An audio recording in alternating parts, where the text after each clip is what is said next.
Aryna Sabalenka's hilarious tribute to her team after Australian Open loss to Aryna Rybakina.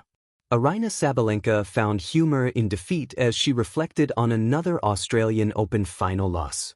Aryna Sabalenka was beaten by Aryna Rybakina in the Australian Open women's final, missing out on the title for a second time against the same opponent. The Belarusian addressed the crowd after the match and chose to focus on her team rather than the result. Her comments quickly stood out for their self-awareness and lighthearted tone. Aryna Sabalenka jokes with team after final defeat. Aryna Sabalenka spoke openly about the experience of reaching another final while thanking those around her for their continued support. She framed her remarks around the shared journey rather than the disappointment of the loss.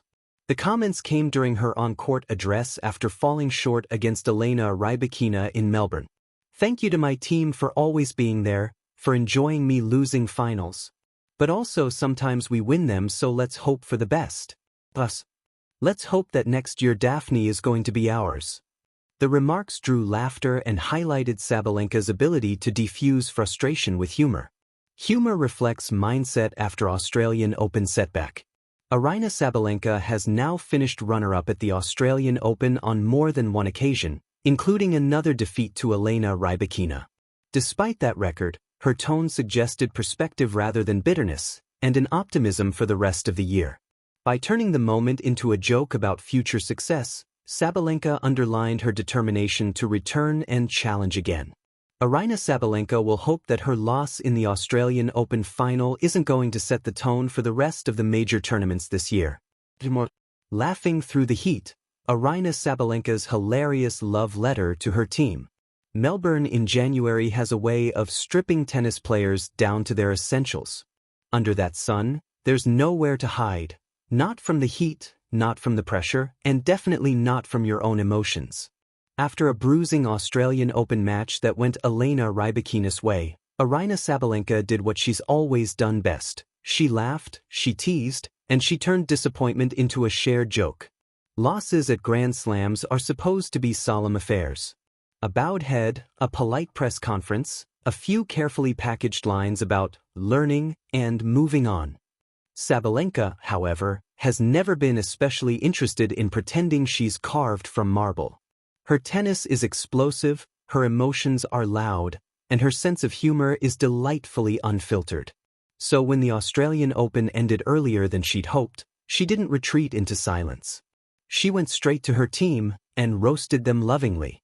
Her tribute didn't feel like damage control or forced positivity.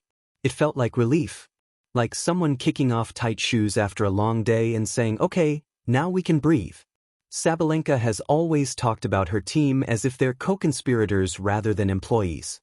They aren't just there to adjust her forehand or time her warm-ups. They're there to absorb her mood swings, her jokes, her frustrations, and occasionally the verbal shrapnel of a bad service game.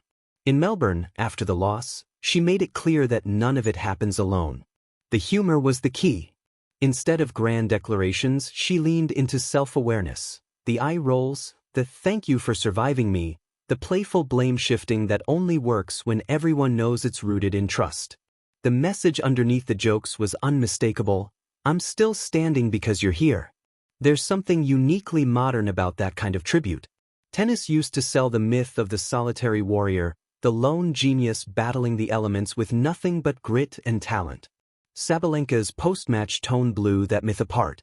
Her success, her setbacks, even her sanity, are communal efforts. If she's the one hitting 190-kilometer serves, they're the ones picking up the emotional pieces when those serves start flying long. And it's not accidental that this humor surfaced after a loss to Rybakina, another player known for her calm, ice-cold composure.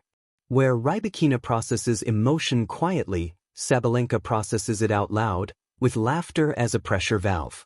Watching them play feels like watching two philosophies collide. Stillness versus storm. When the storm subsides, Sabalenka jokes.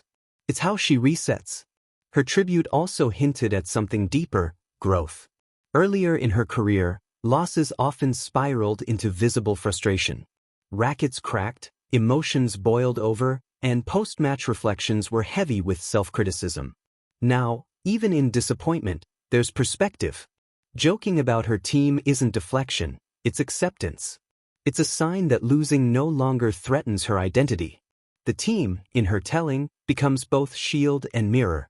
They protect her from taking herself too seriously, and they reflect back the version of Sabalenka she's worked hard to become. Intense but lighter, driven but human. Fans love this side of her because it feels earned.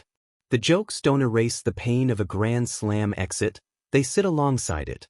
You can almost picture the scene behind the scenes. Ice packs melting, shoes kicked off, someone cracking a joke at exactly the wrong time, and Sabalenka laughing despite herself. That's not weakness. That's resilience in its most relatable form.